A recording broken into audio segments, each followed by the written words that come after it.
বৃন্দাবনে রাস হয়েছিল গোপনে। সেখানে নারী ছাড়া অর্থাৎ গোপী ছাড়া কোনো পুরুষ মানুষের যাওয়ার অধিকার ছিল না। কিন্তু সেই রাসলীলাকে দর্শন করবার জন্য একজন গিয়েছিলেন গোপী রূপ ধারণ করে। কে গিয়েছিলেন বাবা? বাবা ভোলানাথ। এখন ভোলানাথ চিন্তা করলেন এইভাবে তো গেলে হবে না।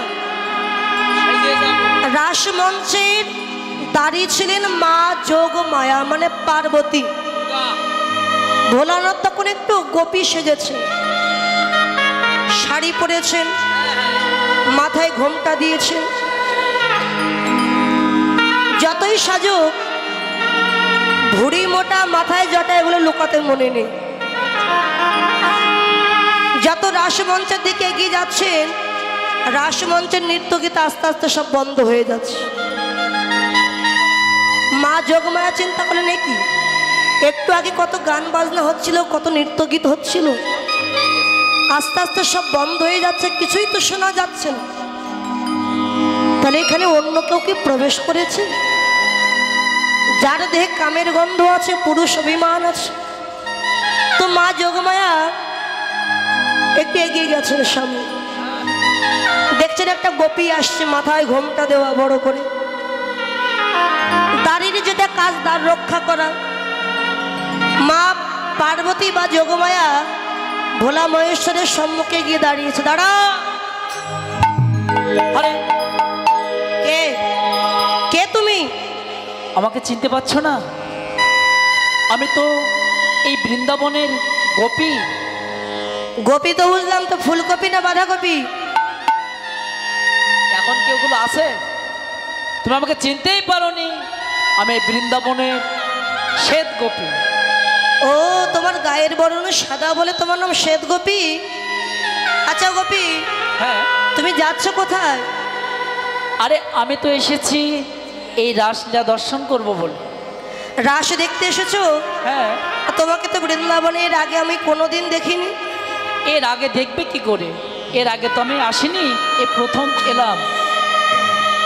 আজকে প্রথম এসেছো তুমি? হ্যাঁ। আচ্ছা গোপী, তুমিও নারী আমিও নারী, নারীর সামনে এত লম্বা ঘোমটা দিয়ে আছো কেন? ঘোমটা সরাও, তোমার বদনটা দেখি। আহা, আমার এই বদন না আমি কাউকে দেখাই না, তবে দুইজনকে দেখাই। আমার নিজ পতি ও জগৎপতিকে ছাড়া আর কাউকে দেখাই। ও, তুমি জগৎপতি আর নিজপতি ছাড়া বদন কাউকে দেখাও না? না। আছে না, মানুষ যখন একটা আসে বাবা, আমরা কি করি, মাথা থেকে চরণ অবধি দেখতে থাকি না, সে কেমন, তার বেশভূষা কেমন। তো মা পার্বতী দেখছে মাথার উপর থেকে চরণ পর্যন্ত, দেখতে দেখতে দেখে ভুড়ি মোটা। ওই যে দুপুরবেলা একটু বেশি খাইছিলাম, বেশি করে খাইলাম, রাত্রি আর খাইনি। তাকে দেখছো খুব লম্বা। ভোলা মহেশ্বর অনেক লম্বা ছিলেন। চিন্তা করেন এত লম্বা কোনো নারী হতে পারে? হতে হয়তো পারে। কাছে যত এগিয়ে যায় বাবা, এটা আর লুকানোর মতো নেই। কেন? যত কাছে এগিয়ে যায় অঙ্গ থেকে সিদ্ধির গন্ধ বাহির হচ্ছে। ওটাকে লুকানো যাবে? এই যে গোপী, হ্যাঁ, তোমার অঙ্গ থেকে সিদ্ধির গন্ধ বাহির হচ্ছে কেন গো? ওটাও পাচ্ছ? শোনো, আমার যে স্বামী না, সে একটু সিদ্ধি সেবা করে। আমার সিদ্ধি সেবা দিতে যেয়ে আমার অঙ্গে হয়তো লেগে গেছে, যার জন্য গন্ধ বার হচ্ছে। ও তাই? আচ্ছা গোপী, তোমাকে দেখে আমার যেন কেমন চেনা চেনা মনে হচ্ছে। কি করি? তা একবার কি একটু বদনটা দেখানো যায় না? ওই যে বললাম, আমার এই বদন আমি কাউকে দেখাই না, নিজপতি জগৎপতিকে ছাড়া। তো মা পার্বতী চিন্তা করলো বদন আমাকে দেখতেই হবে যে করে হোক। আস্তে আস্তে পশ্চাতে মানে পেছন দিকে গিয়ে ভোলানাথ যে আঁচলটা মাথায় দিয়ে রেখেছিলেন, আঁচল ধরে যে না টান দিয়েছে, অমনি গলায় যে সর্পটা ছিল ফনা তুলেছে। এ কি স্বামী? তুমি তুমি কেন গোপী বেশ ধারণ করে এখানে এসেছো? পার্বতী, গোবিন্দ গোপীগণকে নিয়ে কেমন ভাবে রাসলীলা করেন এটা দেখবার জন্য আমি গোপী রূপ সেজে এসেছি বা গোপী সেজে এসেছি। স্বামী, এটাই হয়েছে তোমার মহাপরাধ।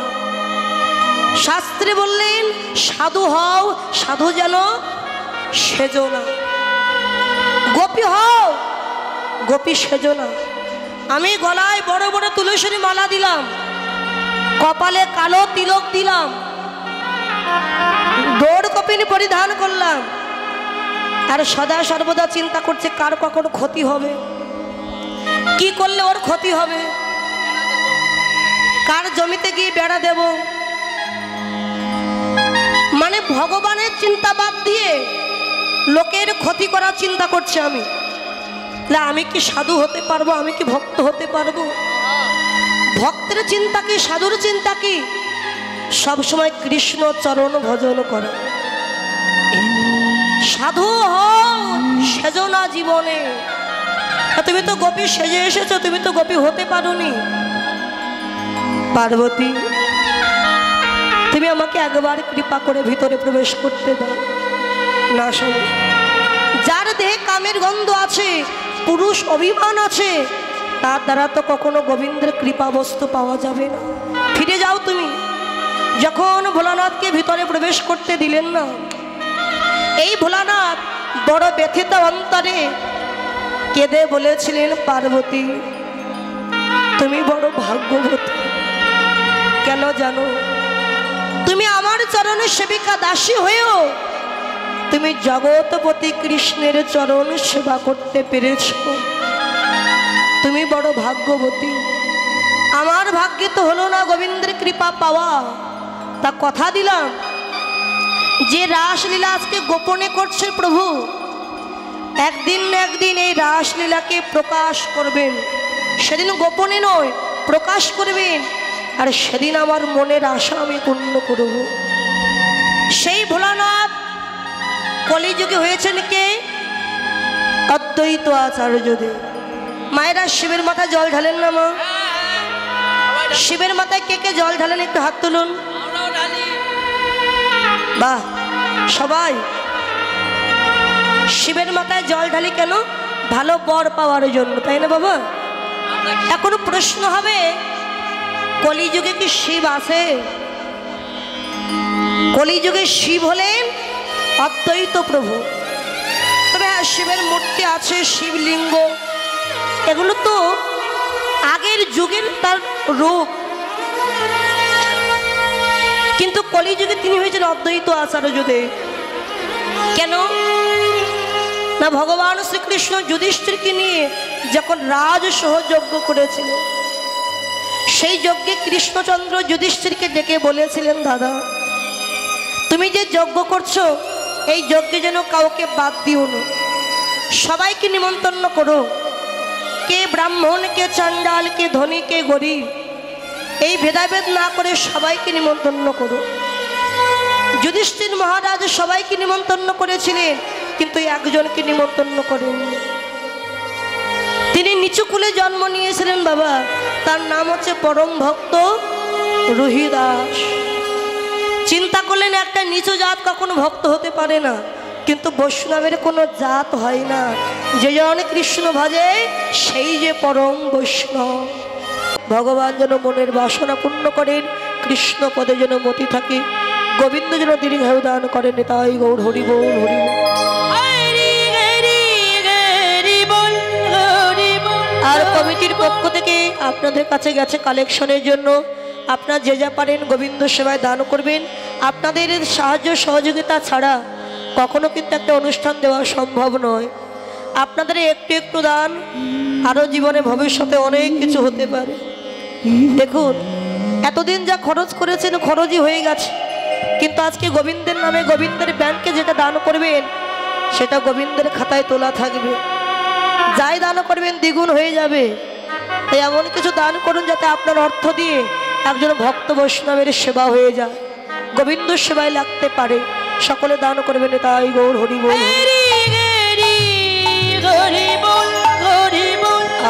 ফুলবন হে রে বৃন্দা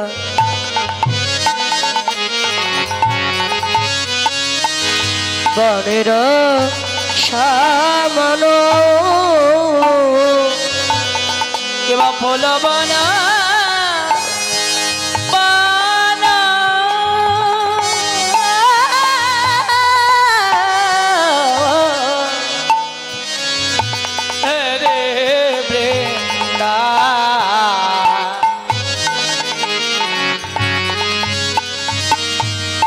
বৃন্দাবনের সমান আর সহচর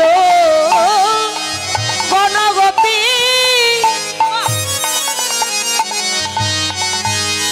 গণগোপীয়ন মন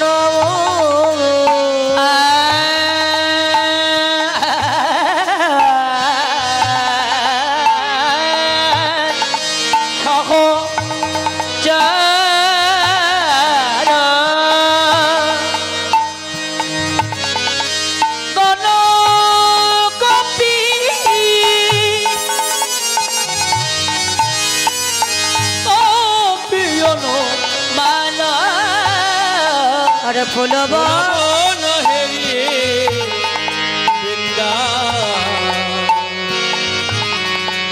বনের সমান বলে গোপিকারা গোপিকারা বলে গোপিকারা গোপিকারা আহা গোপিকারা গোপিকারা গোপিকারা গোপিকারা বলে গোপিকারা গোপিকারা গোপিকারা গোপিকারা ওরে তারাই তারাই তারাই গোপী গোপী তারা গোপী তারা বলে তারাই তারাই তারাই গোপী যারা গোপনে গোবিন্দ ভজে তারাই তারাই গোপী গোপনে গোবিন্দ ভজে তারাই তারাই তারাই গোপী গোপনে গোবিন্দ ভজে তারাই তারাই তারাই গোপী গোপনে গোবিন্দ ভজে তারাই তারাই তারাই গোপী গোপিকারা গোপিকারা কিবা এবার সহজ চলো গণ গোপী গোপী অনুমান কিবা ফুলবনা বানা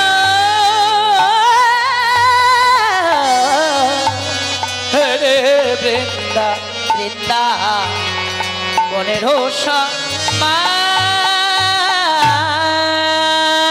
গোপিকারা যারা গোপনে গোবিন্দ ভজে তারা হলেন গোপী গো মানে ইন্দ্রিয় পি মানে পেষণ করা যারা গুরু শরণটা আশ্রয় করে ইন্দ্রিয়গুলিকে পেষণ করতে পেরেছে একমাত্র তারাই হলো গোপী এই যে বৃন্দাবনের গোপীগণ কলিযুগ হয়েছে মহাপ্রভুর পারিষদ বা সহচর যারা ছিল ত্রেতাযুগে দণ্ডকারণ্যবাসী 60,000 বাল্যখিল্য মুনি ঋষিগণ তারা বৃন্দাবনে হয়েছিল গোপী আর সেই বৃন্দাবনের গোপীগণ হয়েছে কলিযুগের সহচর তাই সহচরগণকে দর্শন করে বলেন এই তো বৃন্দাবনের সেই গোপীগণ গোপীগণ যখন এসেছে এদের মনের আশা পূর্ণ করতে হবে ও খোলো করো তালে আহা খোলো করো তালে গোরা শুবে ওই শুমে লোক রিয়া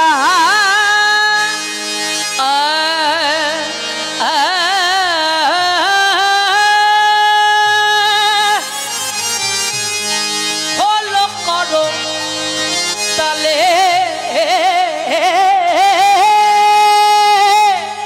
ওই খোলো করো তালে গোড়া আমার গোড়া গোড়া ওরা সোমে লোক দিয়া আর তাহার মাঝে নাচে গোরা ওই জয় জয় দিয়া হরিব হরিবে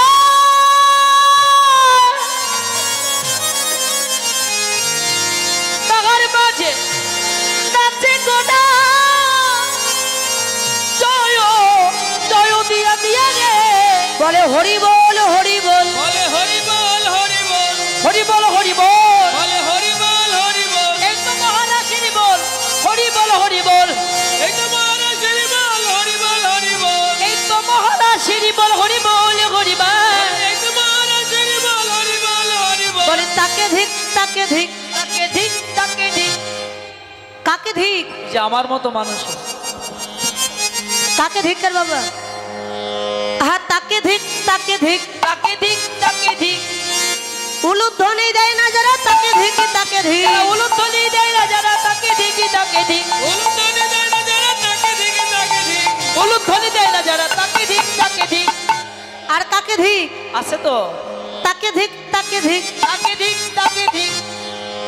হরিধ্বনি দেয় না যারা তাকে ধিক, তাকে ধিক। হরিধ্বনি দেয় না যারা তাকে ধিক, তাকে ধিক। হরিধ্বনি দেয় না যারা তাকে ধিক, তাকে ধিক। আর কাকে ধিক? ওই যে আছে আর একজন, তাকে ধিক, তাকে ধিক। তাকে ধিক, তাকে ধিক। ওরে কীর্তনেতে ঘুমায় যারা তাকে ধিক, তাকে ধিক। কীর্তনেতে ঘুমায় যারা তাকে ধিক, তাকে ধিক। কীর্তনেতে ঘুমায় যারা তাকে ধিক, তাকে ধিক। দেখুন আছে দুই এক। দেখো তোকে ঘুমাচ্ছে কিনা। দেখ তো ভালো করে খেয়াল করে দেখ।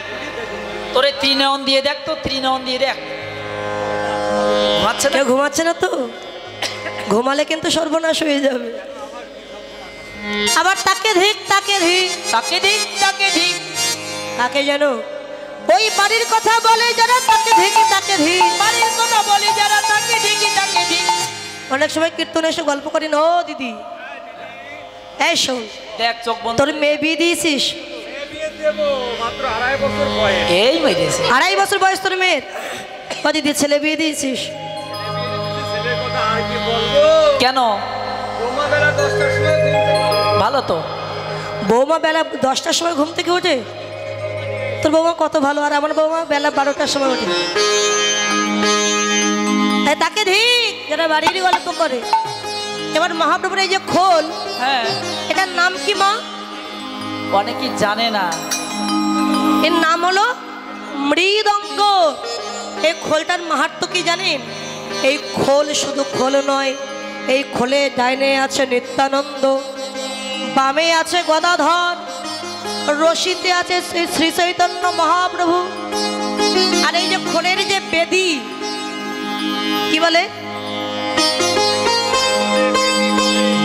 বেদী, এখানে গুণে দেখুন 16টা আছে।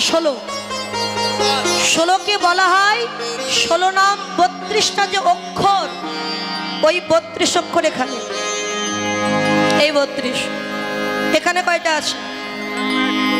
এখানে 32, এখানে 32, গুণে দেখুন 32টা করে আছে। এখানেও 32 বোঝানো হচ্ছে 16 নাম 32 অক্ষরকে। 32 আর 32 কত হলো? 64। একসাথে বলা হয় 64 মহন্ত। এই খোলটাকে সাধারণ জিনিস, পা লাগলো লাথি মেরে দিয়ে চলে গেল। 64 মহন্ত খোলে বিরাজ করছে। নিতাই গৌর গদাধর নিজেই বিরাজ করছেন এই খোলে। এর নাম হলো মৃদঙ্গ। মৃদ অঙ্গ, মৃদ শব্দে মাটি, অঙ্গ শব্দে দেহ। খোল প্রথমে মাটি দিয়ে তৈরি, উপরে চামড়া দিয়ে ঢেকে দেওয়া। আপনার দেহ কিসের তৈরি? সোনার তৈরি। দেহ মাটির তৈরি, প্রমাণ কি? চামড়ার উপর ঘষা দেবেন, মাটি বাহির হয়ে যাবে। এবার প্রভুর যে করতাল বেজে বলছে করতাল। আচ্ছা, এক হাতে করতাল বাজে? বাজে না। আমরা সবাই মিলে যখন এসেছে, সবাই মিলে একটু করতাল দেবো, কেমন? দেখি, করতাল বাজে, করতাল, করতাল বাজে, করতাল, করতাল বাজে, করতাল। বাজে করতাল। জোরে বলেন। শোনো, সবাই কিন্তু দিচ্ছেন না। আমি দেখতে পাচ্ছি না তো কি হয়েছে, তিনি তো দেখতে পাচ্ছেন। করতাল বাজে, করতাল,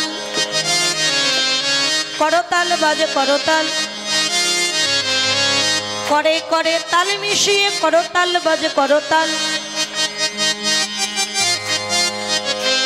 বেতাল করে করতাল মিশিয়ে করতাল বাজে, করতাল। করে করতাল মিশিয়ে করতাল বাজে, করতাল। বেতাল হলে হবে না সন্তাল, করতাল বাজে, করতাল। তোমার বেতাল হলে হবে রসতাল, করতাল বাজে, করতাল। বেতাল হলে হবে রসতাল, করতাল বাজে, করতাল। বেতাল হলে হবে রসতাল, করতাল বাজে, করতাল। তোরা দেখবি যদি আয় আচ্ছা। সোনার নদী আয়, সবাই শশী মায়ের দুলালিয়া নেচে নেচে যায়। তোরা দেখবি যদি আয় সোনার নদী আয়, শশী মায়ের দুলালিয়া নেচে নেচে যায়। যদি আয় সোনার নদী আয়, শশী মায়ের দুলালিয়া নেচে নেচে যায়।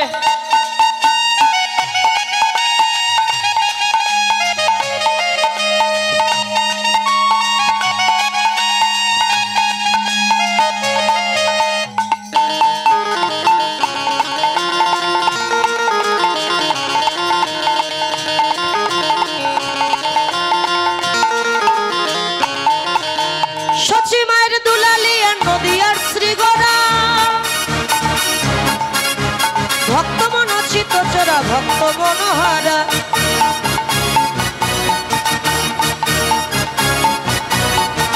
সবচেয়ে বারে তুলা লিয়া লিয়া লিয়া লিয়া নদিয়ার চিগড়া বাবা ভক্ত মনোচিত চূড়া ভক্ত মনোগড়া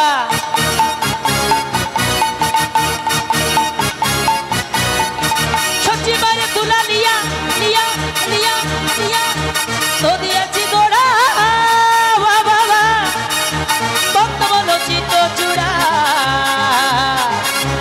ভক্ত মনোগড়া দেখি যদি আয় সোনায় নদী আয় সবচেয়ে বারে তুলা লিয়া নেচে নেচে যায় দেখি যদি আয় সোনায় নদী আয় সবচেয়ে বারে তুলা লিয়া নেচে নেচে যায় বলো ধরে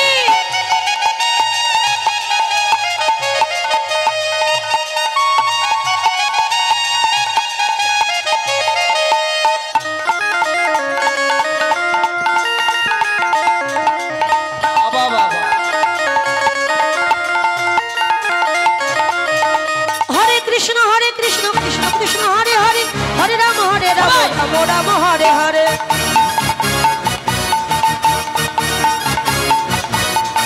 হরে কৃষ্ণ কৃষ্ণ কৃষ্ণ হরে হরে হরে রাম রাম রাম হরে হরে শুধু আমরা গাইবো না, সবাই মিলে গাইতে হবে, কেমন? সবাই না গেলে আমিও গাইব না। বাবারা মায়ের একসাথে এই 16 নাম 32 অক্ষরটা তো সবাই জানার আছে, তাই না? সবারই জানা আছে। যখন গাইব হরে কৃষ্ণ কৃষ্ণ কৃষ্ণ হরে হরে হরে রাম রাম রাম হরে হরে। আমি তো আর গাইব না, সবাই না গেলে দাঁড়াও, আগে মায়েরা গাইবে, পরে বাবারা গাইবে, দেখি কাদের গলায় জোর বেশি। বাবাদের জোর বেশি। হরে কৃষ্ণ কৃষ্ণ কৃষ্ণ হরে হরে হরে রাম রাম রাম হরে হরে।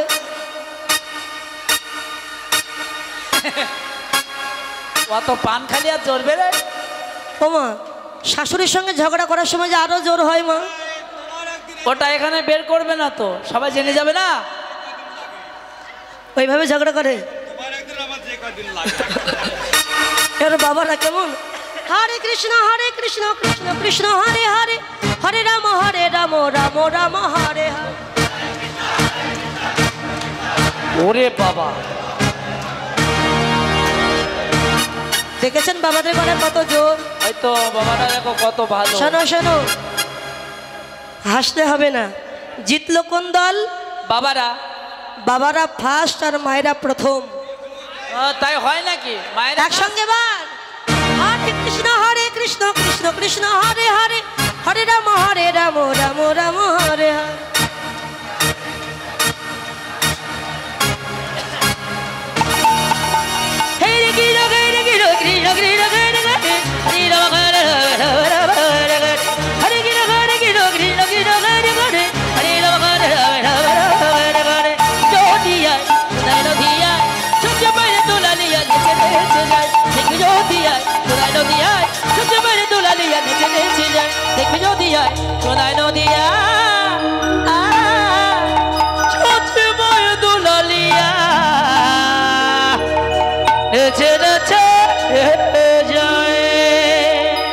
এবার মহাপ্রভু নৃত্য যখন নৃত্য করছে, সুরধনী গঙ্গার কুলে নৃত্য দেখবার জন্য কে কে এসেছে? সমস্ত ভক্তগণ নৃত্য করছেন কেমন ভাবে? আমার শ্রীবাসে নাচে রে, শ্রীবাসে নাচে রে, শ্রীবাসে নাচে, আমার মহাপ্রভুর তালে তালে শ্রীবাসে নাচে রে, আমার মহাপ্রভু তালে তালে শ্রীবাসে নাচে, আমার গদাধর নাচে রে, রাধাধর নাচে রে, আমার গদাধর নাচে রে, রাধা ভাবে বিবর হয়ে রাধাধর নাচে রে, ওরে রাধা ভাবে বিভোর হই গদাধর নাচে রে, আমার রাধা ভাবে ওই গদাধর নাচে রে, ওরে রাধা ভাবে বিভোর হই গদাধর নাচে রে, আমার হরিদাস নাচে রে, হরিদাস নাচে রে, হরিদাসে নাচে রে, হরিদাস নাচে রে, হরি মহাভাবে বিভোর হই হরিদাসে নাচে রে, ভাবে বিবর হয়ে হরিদাস নাচে রে। আর নিত্যানন্দ নৃত্য করছেন। আর নৃত্য করছেন কি? ওই যে ভুড়ি মোটা মাথায় জড়ে গোপাল ভাট। অদ্বৈত বা ভোলানাথ নৃত্য করছেন আর বলছেন আমি পেয়েছি এতদিন আমি যা চেয়েছি আজকে আমি তাই পেয়েছি। তাই অদ্বৈত বোম বোম আওয়াজ করে নৃত্য করছে। অদ্বৈত নাচে রে, অদ্বৈত নাচে রে, অদ্বৈত নাচে রে, আর অদ্বৈত নাচে রে, মোটা বুড়ি পাকা দাড়ি অদ্বৈত নাচে রে, এ মোটা বড়ি পাকা ধারি অদ্বৈত নাচে রে, বাবা বাবা শব্দ করি অদ্বৈত নাচে রে, বাবা বাবা শব্দ করে অদ্বৈত নাচে রে, বাবা বম বম বম তারক বম। বাসুদেব ঘোষে তাহে করত বিলাস, রাস রাস গোরা ছাদ করে প্রকাশ কল্পতরুভস্য কৃপা সিন্ধু বৈবাচ পতিতানাং পাবনে ভো। সর্ববৈষ্ণবে ভাই নমঃ নমঃ। বলি রাধারানী কি জয় রা